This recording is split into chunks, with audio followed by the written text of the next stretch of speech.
네, 오늘 말씀을 준비하면서 어렸을 때 보았던 책 제목 하나가 생각이 났습니다. 저희 집에는 굉장히 책이 많이 있었는데요. 저희 아버지 서재에 들어가면은 양쪽에 이제 서가에 굉장히 많은 책이 꽂혀 있었습니다.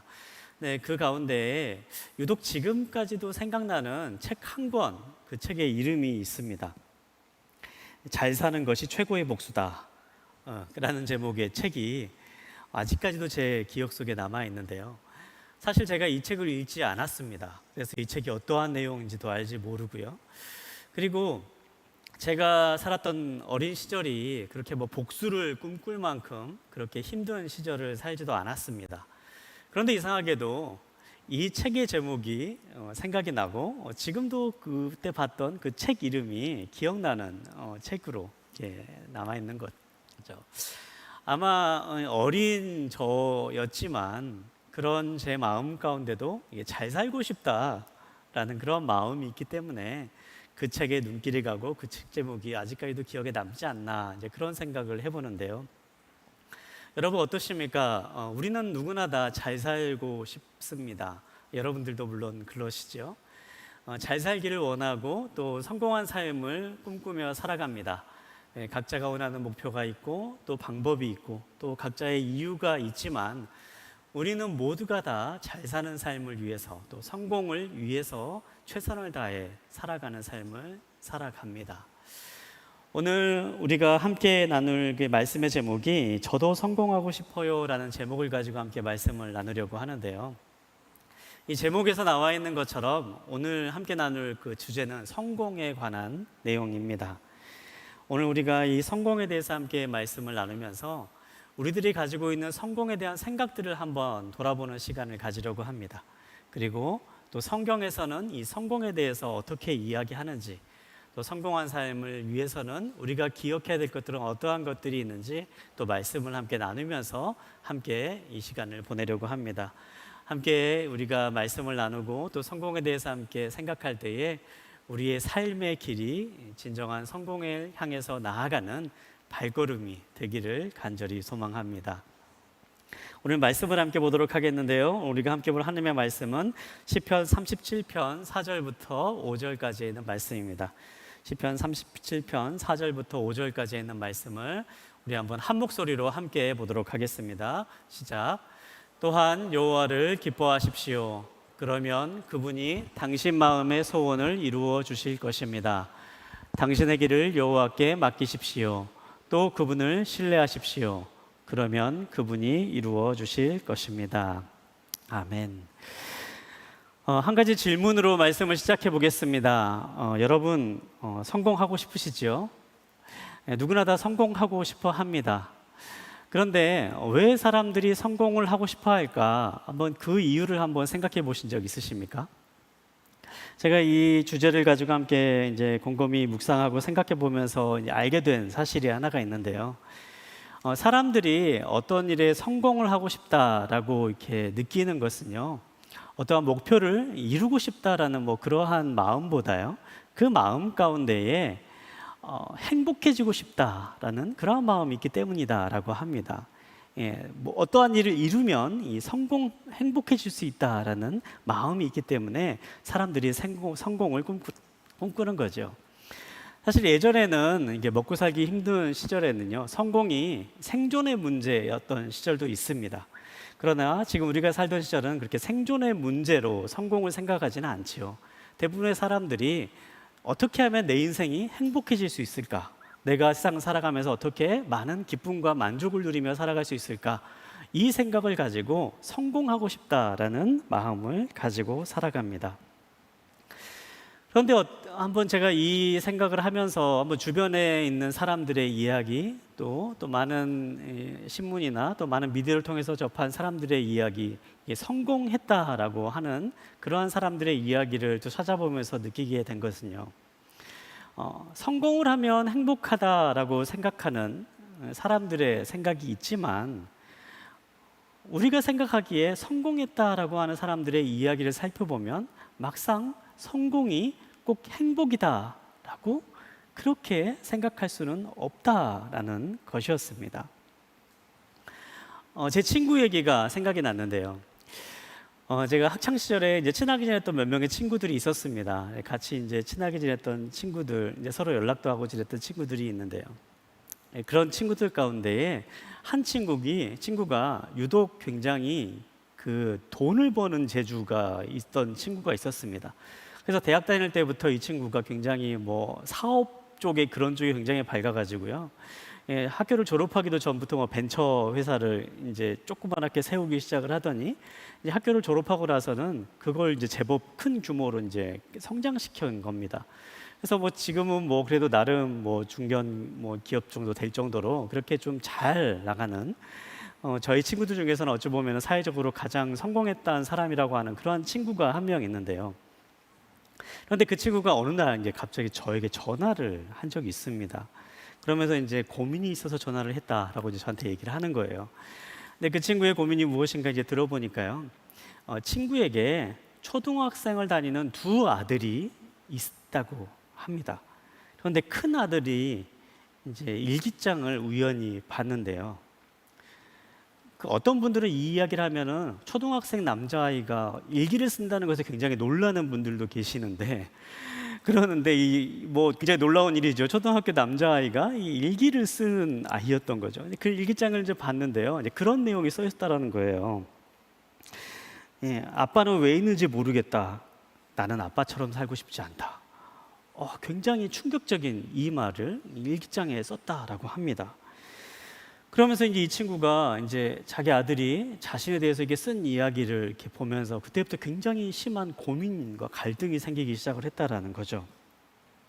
그동안 자기는 누구보다도 성실하게 살아왔다라고 그렇게 자부하고 있는데, 그리고 가족을 위해서도 정말 최선을 다했고 정말 열심히 평생 살아왔다라고 그렇게 생각하고 살아왔는데, 가족들이 자신을 바라보는 눈을 보면은 항상 어딘가 불편해하는 모습, 가족들과 함께 있으면서도 마음은 항상 다른 곳에 있는 것처럼 여겨지는 그러한 모습, 늘 불안해하는 그러한 모습으로 자녀들에게 비춰졌고 또 가족들에게 비춰지는 모습이었다는 것을 그 순간 깨달아 알게 되었다는 겁니다. 그러면서 이제 저에게 전화를 하면서 이제 이야기를 하는 겁니다. 야, 나 이제 어떻게 살아야 되냐? 나 정말 잘 살아온 거 맞니? 그러면서 이제 자신의 고민을 털어놓고 또 자신을 위해서도 기도해달라 막 그렇게 얘기했던 친구의 이야기를 들은 적이 있습니다.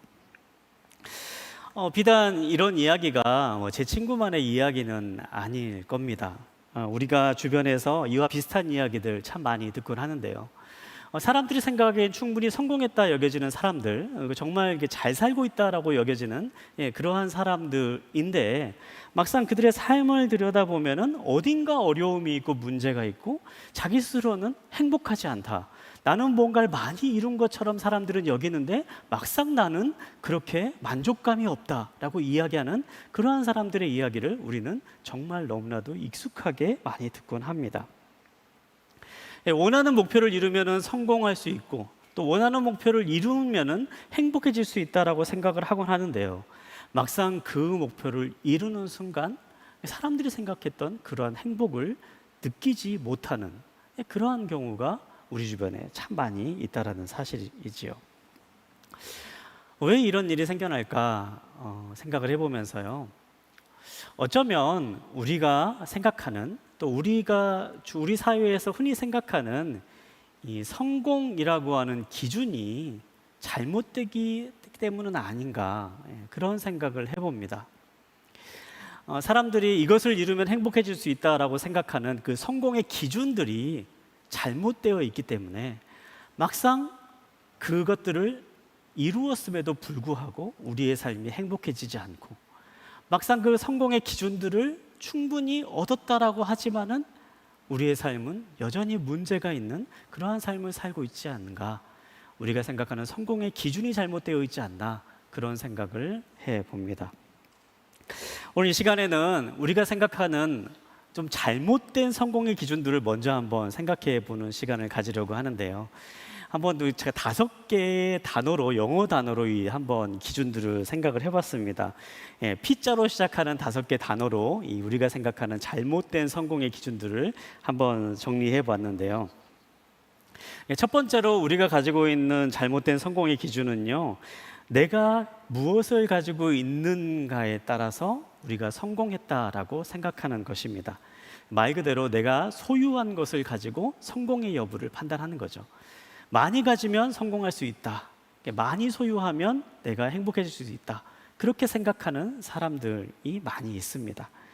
그래서 어떤 차를 타고 다니고 또 어떤 집에서 살고 또 얼마나 많은 재산이 있는가를 가지고 그 사람이 성공한 사람이다 아니면 뭐 실패한 사람이다 이렇게 구분짓는 그러한 사회의 분위기들, 많이 가지고 있는 것을 성공의 기준으로 생각하는 그러한 분위기가 우리가 살아가는 세상 가운데 있는 거죠.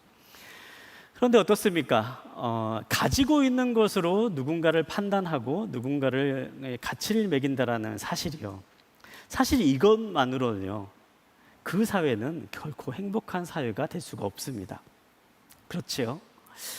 우리가 흔히 그 사람이 가지고 있는 것으로 그 사람의 뭐 가치를 판단한다, 그 사람이 어떤 사람인가를 판단한다라고 하는 것을 이게 속물이다, 속물 사회다라고 그렇게 이야기하곤 하는데요. 그렇게 사람이 가지고 있는 것으로 그 사람을 판단하고 평가하기 시작하는 사회는요 반드시 불행해질 수밖에 없습니다. 왜냐하면 사람들은 결코 만족을 할 수 없기 때문이지요.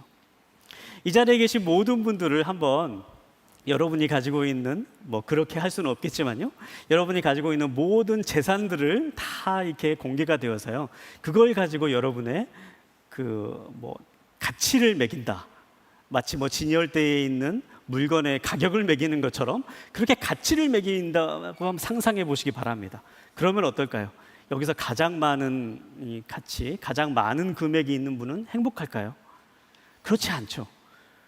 자기보다 2번째 물건이 있는 사람들, 2번째 가치가 있는 사람들이 언제 나를 따라올까 불안한 마음이 있고, 또 충분히 내가 살아갈 만큼 많은 재산을 가지고 있는 사람에도 불구하고 내 곁에 있는 사람보다 내가 더 못 가지고 있다는 사실 하나만으로 더 많이 가져야겠다라는 그러한 욕심과 욕망이 우리들의 마음 가운데 꿈틀거리기 시작을 합니다. 그러니까 계속해서 탐욕이 탐욕을 낳고 욕심이 욕심이 나는 세상을 살아가면서 마치 소금물을 계속 마시는 것처럼 끊임없는 갈증을 느끼며 살아가는 것이 바로 있는 것을 가지고, 소유한 것을 가지고 행복의 기준을 삼는, 성공의 기준을 삼는 사람들이 살아가는 삶의 모습입니다. 2번째 우리가 가지고 있는 잘못된 성공의 기준은요, 우리들이 가지고 있는 위치, 우리가 가지고 있는 힘으로 성공의 기준을 삼는 것입니다. 우리가 사회적으로 어떠한 위치를 가지고 있느냐, 내가 얼마나 많은 권력을 가지고 있느냐에 따라서 내가 성공했느냐 아니면 실패했느냐를 판단하는 거지요. 우리가 알다시피요, 어떠한 사회적인 지위나 권력은요 결코 영원하지 않습니다. 권력이라는 것, 그리고 지위라는 것은요 올라갈 때가 있으면 반드시 내려오는 순간이 있습니다. 이것은 우리가 살아가고 있는 사회에 변하지 않는 법칙입니다. 지위와 권력이 우리의 성공을 좌우하는 순간 우리는 필연적으로 언젠가 심한 좌절과 실망을 겪을 수밖에 없습니다. 사회적 지위와 권력은 결코 우리의 성공의 기준이 될 수가 없는 거지요. 3번째로 사람들이 생각할 수 있는 잘못된 성공의 기준은요, 다른 사람들이 나를 어떻게 보는가, 이것을 성공의 기준으로 삼는 것입니다. 사람들이 나를 좋게 보고 또 나에 대한 평판이 좋으면 물론 행복합니다. 그런데 사람들이 나를 좋게 보고 나에 대한 평판이 좋다라는 것이 행복하다라는 이유로 그것을 우리의 삶의 성공의 가치로 삼는 순간 우리의 삶은 비극적인 삶으로 나아갈 수밖에 없습니다. 왜냐하면 우리들은 다 불완전한 존재들이기 때문입니다. 여러분 스스로를 돌아보면 여러분 어떻습니까? 여러분의 삶이 완벽하다고 여기십니까? 저는요, 제 스스로를 돌아봐도요, 너무너무 부끄러운 부분들이 많습니다. 그리고 혹여라도 나의 이 부끄러운 부분을 누가 알게 될까 봐 걱정되는 그러한 연약한 부분들도 저는 분명히 너무나도 많이 가지고 있습니다. 그런데 우리가 다른 사람의 시선을 성공의 기준으로 삼고 살아간다면요, 우리는 항상 내가 가지고 있는 이 부끄러운 모습, 이 불완전한 모습이 들키진 않을까 걱정하며 살아갈 수밖에 없는 삶이 됩니다. 그리고 나를 바라보는 사람들 역시도 여전히 불완전한 사람들입니다. 그 사람들이 나를 완전히 알고 나를 객관적으로 보고 평가하는 것이 아니라 그 사람들도 다 자기들이 생각하기에 자기들 마음대로 나를 평가하고 바라보기 마련입니다. 그렇기 때문에 다른 사람의 시선으로 성공의 기준을 삼는 사람은요, 끊임없는 불안과 두려움 속에서 사람들의 눈치를 보며 살아가는 그 사실 자체만으로도 굉장히 비극적인 삶을 살아갈 수밖에 없게 되는 거지요. 네 번째로 사람들이 가지고 있는 성공에 대한 잘못된 기준은요, 우리가 내는 어떠한 성과들을 통해서 성공의 기준을 삼는 경우입니다. 분명히 좋은 결과를 내면요, 성공한 삶에 가까워집니다. 그런데 이 성과를 내는 것으로 성공의 삶을 기준을 삼게 되면요, 때로는 우리가 노력한 만큼 성과를 거두게 되지 못했을 때에 우리는 심한 좌절과 우울감에 빠지게 됩니다. 우리가 살아가는 세상은 어떻습니까? 여러분, 노력한 만큼 100% 원하는 결과들을 얻을 수 있는 세상을 살아가고 계십니까? 그렇지 않죠. 우리가 살아가고 있는 세상은요, 아무리 노력해도 안 되는 일들이 있는 세상을 살아갑니다. 아무리 노력해도 노력한 만큼의 결과가 나오지 않는 세상을 살아갑니다. 우리가 창세기에서 배웠던 것처럼 땅이 이 엉겅퀴를 내고 세상이 저주를 받아서 땀을 흘려야지만이 먹을 수 있는 것을 수확할 수 있는 세상으로, 그렇게 온전하지 않은 세상을 살아가게 된 것처럼 우리가 살아가고 있는 세상은요, 우리의 노력에 비례해서 결과들을 내놓는 세상이 아닙니다. 그렇기 때문에 성과에 목을 메어 살아가는 사람은요, 반드시 심한 실망과 좌절에 빠질 수밖에 없습니다. 마지막 다섯 번째로, 우리가 학력을 우리의 삶의 성공의 기준으로 살면요, 그건 역시도 잘못된 성공의 기준을 삼는 것입니다. 특별히 우리나라는 더욱더 그런 것 같습니다. 우리나라는 어떻습니까? 그 사람이 어떤 대학을 나왔다라고 하면요, 일단 그 사람을 보는 눈이 달라지지 않습니까? 우리나라에 있는 대학들을 서열을 매기고 좋은 대학이 어디인가를 전 국민이 다 알다시피 한 나라, 아마 전 세계의 유일한 나라 대한민국이 아닐까, 그런 생각을 해봅니다. 게다가 어떻습니까? 요즘에는요, 해외에 있는 대학까지도 좋은 대학이 어디인가를 다 깨고 살아가는, 우리나라가 그렇습니다. 그만큼 좋은 대학을 나오는 것을 굉장히 중요하게 여기는 그런 사회를 살아가고 있는데요. 그런데 여러분, 좋은 대학 나오면 좋은 사람입니까?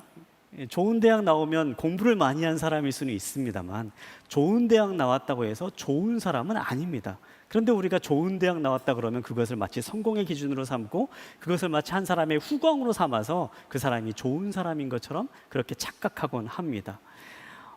그런 농담으로 그런 얘기 하지 않습니까? 우리가 이제 박사학위를 PhD라고 하는데, PhD가 이 퍼머널 헤드 데미지다라고 이제 박사학위를 받은 사람들 치고 이렇게 정상적인 사람은 없다, 그런 말을 농담으로 이제 하곤 하는데요. 좋은 학위를 가졌다 그래서요, 좋은 사람은 아닙니다.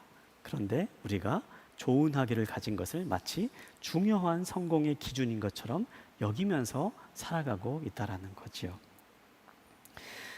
우리가 막연하게 이 세상에서 말하는 5가지 성공의 기준을 쫓으면서 세상을 살아가고 있습니다.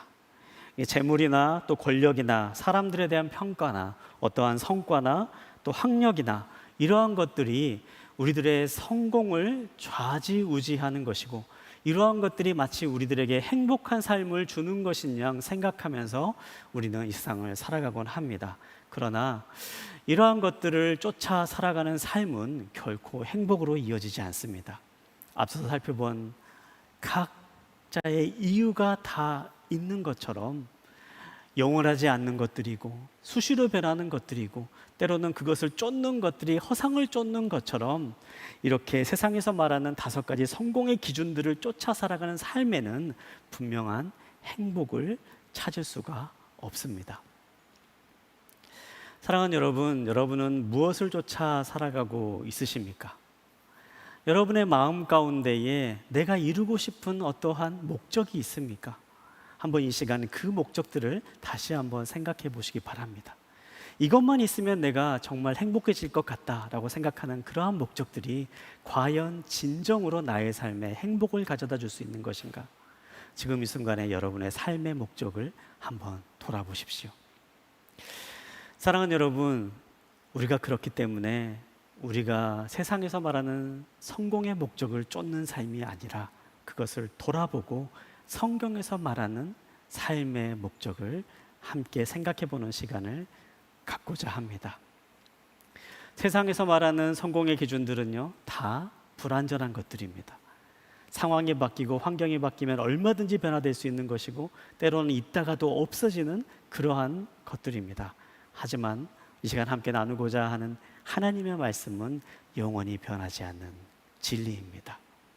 하나님은 영원히 불변하신 분이십니다. 또 하나님께서 우리에게 주시는 약속은 반드시 이루어지는 약속입니다. 우리가 세상에서 말하는 성공의 기준이 아닌 하나님께서 주시는 성공된 삶, 행복한 삶을 우리의 마음에 새기며 살아갈 때에 우리의 삶에 흔들리지 않는 진정한 행복을 누리는 삶을 살아가게 될 것을 믿습니다. 이 시간에 그런 마음으로 계속해서 시편 37절 1절에 있는 말씀을 한번 살펴보도록 하겠는데요. 먼저 시편 37편 4절에 있는 말씀을 우리 다시 한번 한 목소리로 함께 보도록 하겠습니다. 4절에 있는 말씀을 함께 보겠습니다. 시작. 또한 여호와를 기뻐하십시오. 그러면 그분이 당신 마음의 소원을 이루어 주실 것입니다. 아멘. 성경에서 말하는 성공한 삶, 행복한 삶의 출발점은요, 무엇을 이루는가에 있지 않습니다. 하나님은 우리가 어떤 조건을 이루면 행복해진다라고 말씀하지 않으시고요, 오히려 우리가 어떠한 삶의 방향을 가져야 행복해지는가라고 우리에게 말씀하십니다. 오늘 본문에 있는 말씀을 보면 우리에게 여호와를 기뻐하십시오. 그러면 당신의 마음의 소원을 이루어 주실 것입니다 라고 그렇게 말씀하십니다. 여기서 이제 하나님을 기뻐하다, 여호와를 기뻐하다라고 하는 이 말씀의 의미를 좀 깊이 있게 살펴보려고 하는데요, 이 말씀이 그냥 하나님과 함께하면서 하나님과 기쁨을 누리며 살아가는 사람에게 하나님께서 소원을 이루어 주신다, 우리가 이렇게 이 말씀을 묵상할 수도 있는데요, 그런데 이 말씀의 가운데 담겨 있는 우리가 깊이 있는 의미를 좀 묵상해 보면요, 좀 이 본문에 있는 말씀을 좀 더 다양하게 살펴볼 수가 있습니다. 여기서 나오는 이 기뻐하다라고 하는 이 단어가 이제 쓰여진 히브리 원어적인 의미를 생각해 보면요, 가장 먼저 여기서 나오는 기뻐하다라고 하는 말은요, 무엇인가를 소중히 여기고 섬세하게 다루다라는 그런 의미를 담고 있습니다. 무엇인가를 소중히 여기고 섬세하게 다루면서 그로 인해서 마음 가운데 찾아오는 기쁨, 그것을 기뻐하다라고 그렇게 표현하고 있는 거죠. 제가 이 말씀 묵상하면서 얼마 전에 그런 일이 생각났습니다. 제가 이제 며칠 전에 이제 목사님들과 함께 같이 운동을 하면 좋겠다라고 이렇게 생각을 했었는데요. 그래서 친구들 목사님들과 함께 이제 어떤 운동을 하면 좋을까 생각을 하다가 우리 이제 러닝 열풍이니까 러닝을 하자, 이제 그런 이제 이야기를 나눴어요. 이제 그렇게 하다가 이제 각자 이제 뭐 이제 시간에 따라서 이제 운동하고 어땠다 오늘 몇 킬로 뛰었다 뭐 이런 얘기를 하면서 이렇게 같이 보내고 있는데요. 그렇게 이제 같이 러닝을 하시던 이제 한 목사님이 하루는 이제 그런 얘기를 하시는 거예요. 목사님, 이제 저도 드디어 러닝화를 살 때가 됐습니다라고 이제 그렇게 얘기를 하는 겁니다. 이제 이분이 본래 이게 운동화를 가지고 이렇게 계속해서 이제 달리기를 하셨던 분인데요, 이제 그분이 그러는 겁니다. 운동화를 신고 계속 뛰다 보니까 발바닥이 아파가지고 안 되겠다, 이제 그렇게 이제 이야기하는 거예요. 그러면서 저한테 이제 물어보시는 겁니다. 제가 한동안 이제 러닝화를 이제 검색해 보면서 어떤 러닝화가 좋다 이런 정보들을 굉장히 많이 찾아봤었거든요. 그래서 저한테 이제 그 목사님 제가 러닝화를 사려고 하는데 어떤 러닝화를 추천해 주시겠습니까? 예, 물어보는 거예요. 그래서 이제 제가 그동안에 이제 쌓았던 지식이 있으니까 제가 이제 그 목사님에게 얘기해 줬습니다. 이런 러닝화가 있고 이런 러닝화가 있고 이런 러닝화가 있고 특별히 목사님을 위한 과체중 러너를 위해서 이런 러닝화가 좋습니다라고 이렇게 제가 소개를 딱 해드렸거든요. 그리고 돌아가서 이제 서로 시간을 보내고 이제 한참 뒤에 이제 그 목사님이 이제 연락을 주신 거예요. 목사님, 제가 드디어 그 러닝화를 사서 뛰었는데 러닝화를 사서 뛰니까는 너무 좋습니다. 평소에 뛰던 것보다 2배는 더 뛸 수 있게 된 것 같아요. 발바닥도 전혀 아프지 않아요. 막 그러면서 러닝화를 사서 뛰니까 너무 좋다고 막 그런 얘기를 저한테 하시는 거예요. 그래서 제가 물어봤어요. 그 목사님 어떤 러닝화를 사셨어요? 그랬는데 제가 추천했던 걸 안 사셨더라고요. 아니, 그러면 뭐 왜 저한테 물어봅니까? 제가 추천했던 걸 안 사시고 다른 걸 신으면서 그게 너무 좋다 막 그렇게 얘기를 하시는 거죠. 그래서 제가 그 목사님께 그랬습니다. 목사님, 그거는 신발이 좋아서 그런 것이 아니라 목사님 새신 신어서 좋아서 힘이 나서 잘 뛰시는 겁니다.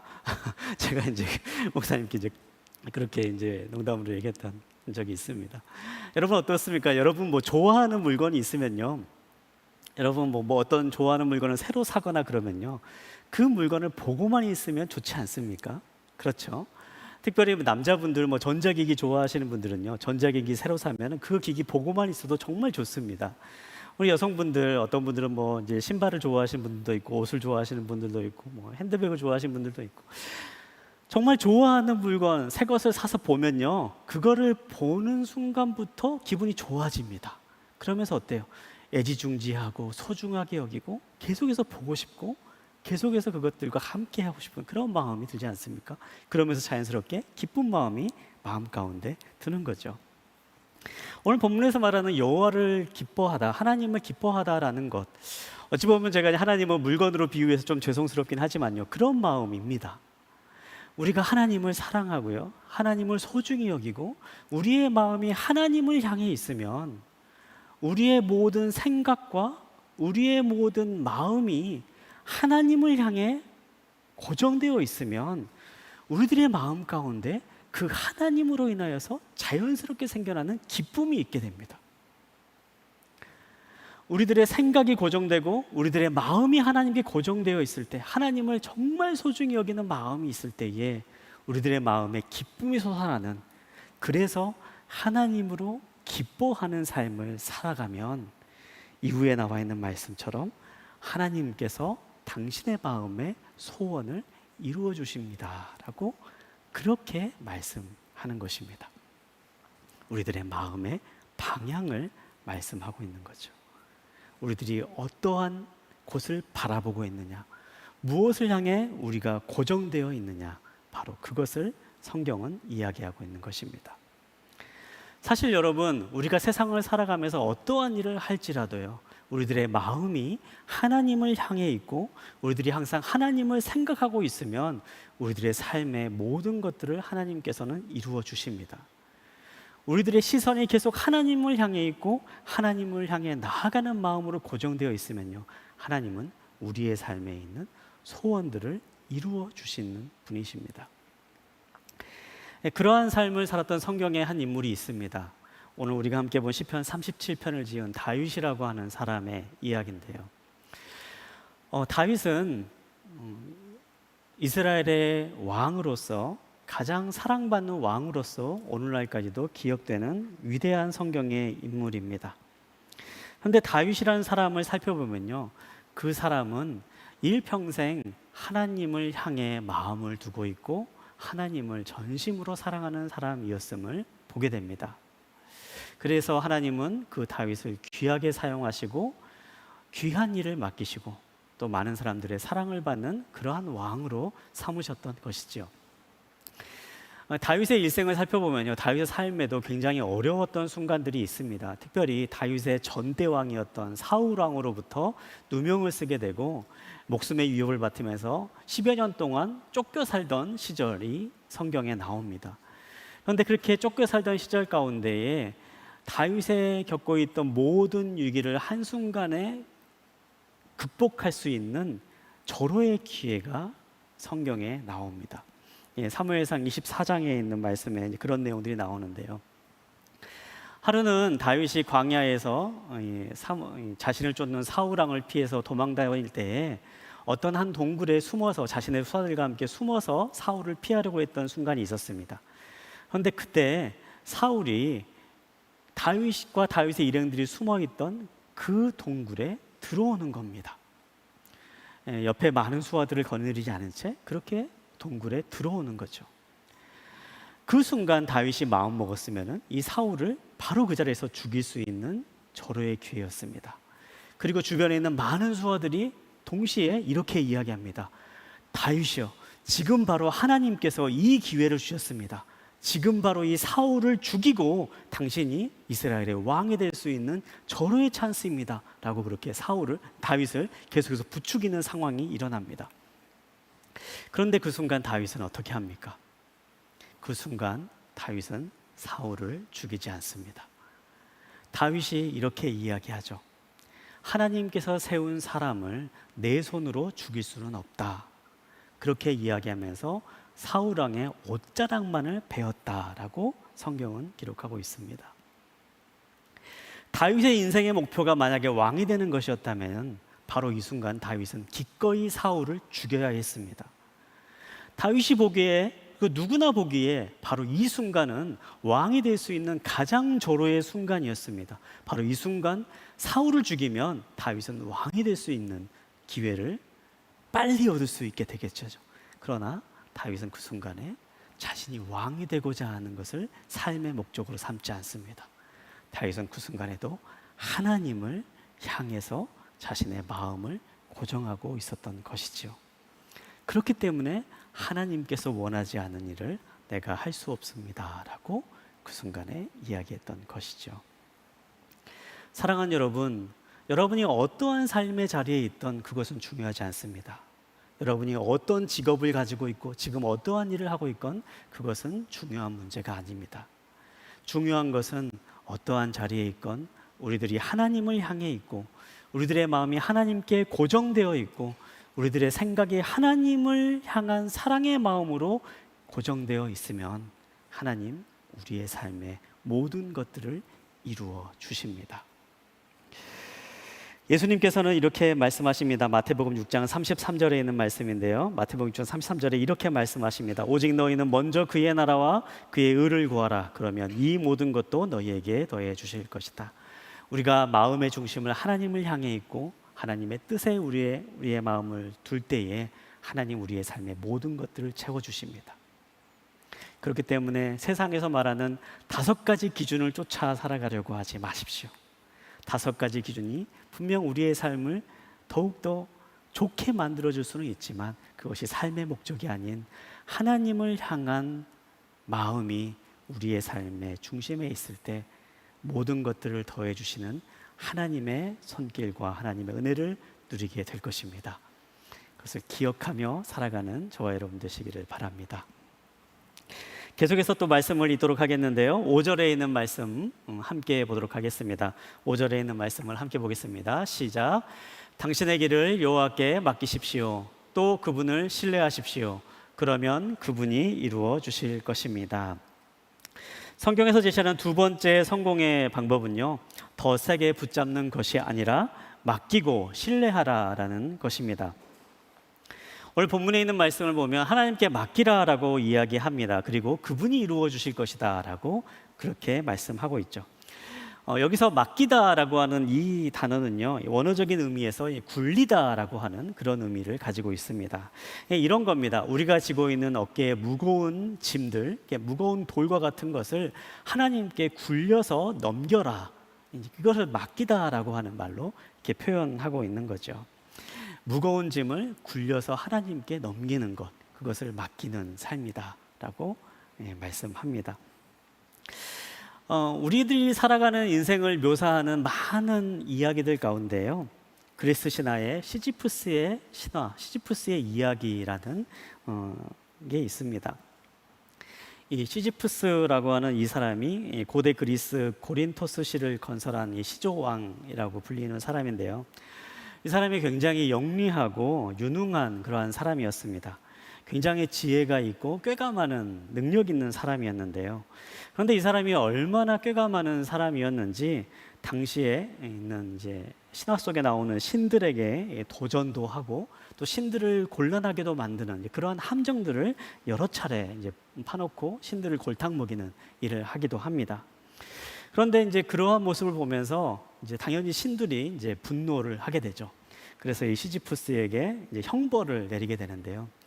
그 형벌이 바로 이 거대한 바위를 계속해서 밀어 가파른 산 비탈을 올리는 일을 하는 것이었습니다. 그렇게 힘겹게 거대한 바위를 계속해서 산 비탈을 올리는 일을 하다가 정상에 다다르게 되면요, 그 바위가 다시 굴러서 맨 밑으로 떨어집니다. 그러면 다시 시지프스는 다시 밑으로 내려가서 그 바위를 굴려서 산 정상을 향해서 밀어 올립니다. 이러한 일들을 계속해서 반복하는 영원한 형벌을 받도록 하게 합니다. 물론 신학 가운데 있는 이야기죠. 많은 철학자들은 이 모습을 보면서 우리들의 인생이 바로 이와 같다라고 그렇게 이야기합니다. 특별히 프랑스 철학자 알베르 까뮈는 이 시지프스의 이야기를 보면서 이렇게 이야기하고 있는데요. 산 꼭대기를 향한 투쟁 그 자체가 한 인간의 마음을 채우기에 충분하다. 시지프는 행복한 사람이다 라고 그렇게 말합니다. 이 알베르 까뮈의 말에 의하면은 이 정상을 향해 바위를 올리는 힘겨운 날들이 계속되고 바위를 밀어 올려도 계속해서 밀어 올려서 마침내 정상에 닿아도 다시 바위가 굴려 떨어져 처음부터 다시 밀려 올라가야 되는 그러한 삶이 계속해서 반복되지만 그럼에도 계속해서 바위를 밀어 올리는 삶, 마치 영원히 반복되는 형벌과도 같은 그러한 부조리한 상황 속에서도 절망하지 않고 계속해서 이 바위를 밀어 올리는 삶, 그래서 마치 산꼭대기를 향한 투쟁과도 같은 이러한 삶이 우리들의 삶이며 그렇게 살아가는 인생이 진정으로 행복한 인생이다 라고 그렇게 이야기하는 거죠. 우리가 살아가는 세상을 보면요, 이 알베르 까뮈가 이야기하는 것처럼 그렇게 살아가는 사람들을 보곤 합니다. 끊임없이 반복되는 산비탈을 올라가면서 큰 바위를 올리는 것처럼 그렇게 살아가고 정상에 다다른 것 같지만 정상에 다다른 순간 다시 굴러내려 떨어지는 바위, 다시 또 그 바위를 끌고 올라가면서 마치 그곳에서 행복한 것을 찾을 수 있는 것이냐, 결국에는 허무함밖에 남지 않고 결국에는 아무것도 이루지 못하고 끝나버릴 수밖에 없는 삶이지만 그곳에서 의미를 발견하려고 하고 그렇게 끊임없이 포기하지 않고 살아가는 것이야말로 진정한 행복한 삶이다라고 주장하는 사람들의 목소리를 보곤 합니다. 그러나 여러분, 오늘 본문에 있는 말씀은 어떻게 말씀하십니까? 우리에게 하나님께 맡기라라고 말씀합니다. 우리가 지고 있는 무거운 짐을 하나님께 맡기라라고 말씀하십니다. 우리가 지는 무거운 짐을 하나님께 맡기고 우리가 그분을 신뢰하고 살아가면 그분은 우리의 삶을 이루어 주시는 분이시다, 그렇게 약속하십니다. 사랑하는 여러분, 우리가 이 세상을 살아가면서 행복한 삶을 살아갈 수 있는 길은 어떠한 길입니까? 신화 속에 나오는 사람처럼 끊임없이 반복되는 무거운 돌을 정상을 향해서 계속해서 끌어올리고 다시 내려가고 끌어올리고를 반복하는 그러한 삶입니까? 아니면 우리가 지는 모든 무거운 짐을 우리를 사랑하시고 우리에게 너의 짐을 모두 다 나에게 맡기라라고 말씀하시는 하나님께 내어드리며 살아가는 삶입니까? 마태복음 11장 28절부터 30절까지 있는 말씀을 보면 예수님께서는 우리에게 이렇게 말씀하십니다. 수고하고 무거운 짐을 진 모든 사람은 다 내게로 오라. 내가 너희를 쉬게 할 것이다. 나는 마음이 온유하고 겸손하니 너희는 내 멍에를 메고 내게서 배우라. 그러면 너희 영혼이 쉼을 얻을 것이다. 내 멍에는 메기 쉽고 내 짐은 가볍다. 우리가 지는 모든 삶의 짐을 주님께 맡기고 주님을 신뢰하며 나아갈 때에 주님 우리의 삶에 있는 모든 짐을 주님께서 친히 짊어져 주십니다. 그리고 주님 우리에게 새로운 삶의 길을 열어주십니다. 지난주에 우리가 함께 살펴봤던 것처럼 우리의 삶에 새로운 꿈과 소망을 주시고 우리를 새로운 삶의 길로 인도해 주십니다. 그 길을 향해 나아갈 때에 우리는 결코 순간에 지나지 않는 허무함에 그치는 삶의 목적이 아닌 영원한 삶의 자리로 이어지는 진정한 영광스러운 삶의 목표를 향해 나아갈 수 있게 될 것입니다. 사랑하는 여러분, 우리의 삶 가운데 너의 짐을 모두 다 나에게 맡기라 라고 말씀하시는 그분의 초청에 귀 기울이시기 바랍니다.